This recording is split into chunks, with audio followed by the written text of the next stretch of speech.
CTHULHU Jack. One of my local inhabitants shot this delicious seafood platter of a movie loaf my way, and I was eager to check it out. Not because part of my DNA is being represented here as a mashup between an octopoid and a shark, though I was very curious how they would represent. Are we Captain Nemoing this film? Or Candy Graham. So let's try to find out all together in this 2023 remake reimagined picture from China, Sharktopus. I have somehow managed to be asleep for a spell in REA, so I missed a lot over the decade of these amalgamated seafaring flicks. Not to say I'm not a fan, who doesn't like Splash? Unlike Daryl Hannah, our baddie in this movie has more tentacles than the CG department knows what to do with. From the second epic opening where we see a sequence like this, to the arrival of the ginormous mama receptacle experiment that I think had gone wrong, inevitably squashing a lovely dad and his 2 kids while they enjoy a picnic at the seashore. There's no one around for miles, and this giant creature chooses this spot. Major asshole. A rich guy who runs a biomedical weapons company, we'll call him Mr. M, whose creation this is, has his lab tech slice open the side to mosey in and find out what killed it. The team is led by Jingle. I'm going to call her Jenga in this. These pods are all destroyed except for one that transmorgifies into baby Sharktopus. Which brings Jenga to question what the heck she's even doing. Oh my God! Originally set out to find a cure for her son who has degenerative muscle disease, once the incident at the beach happens, she's out. Nah, just kidding.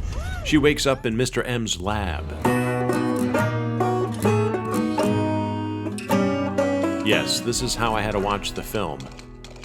She must decide now to do the brain drain on the surviving specimen from earlier, or Mr. M kills her kid. The task is a success. Oh no. That's right, kids, she's been bamboozled by Mr. M. Meanwhile, Interpol suddenly shows up and starts killing Mr. M's goons. So come to find out, Mr. M has his floating lab on a cruise ship where I guess he was going to infect folks with some sort of biochemical. That's at least what these guys were talking about. All seems overly convoluted for a freaking Sharktopus movie. Though in researching the 2010 film... Holy sardine! Anyway, the rest of the movie is pretty much like this. And this.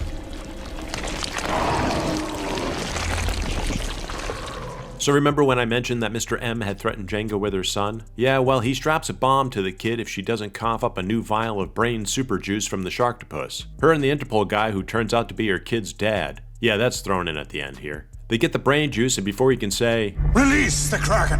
Mr. M is getting his squeeze on, and little boy Blue doesn't blow away. So I forgot to mention that the American boat captain chooses to ram the cruise ship into rocks thinking it will save them. As the ship begins to sink, Mom, Pops, and Junior scurry to the bow. The only way to kill the Sharktopus is to inject it with its own brain juice. I'll let you all guess who decides to perish in taking on this heroic deed. So, if you like your calamari still squiggling, and your shark gobbling everyone up like Pac-Man, then this seafood buffet of camp might just be for you. Until next time.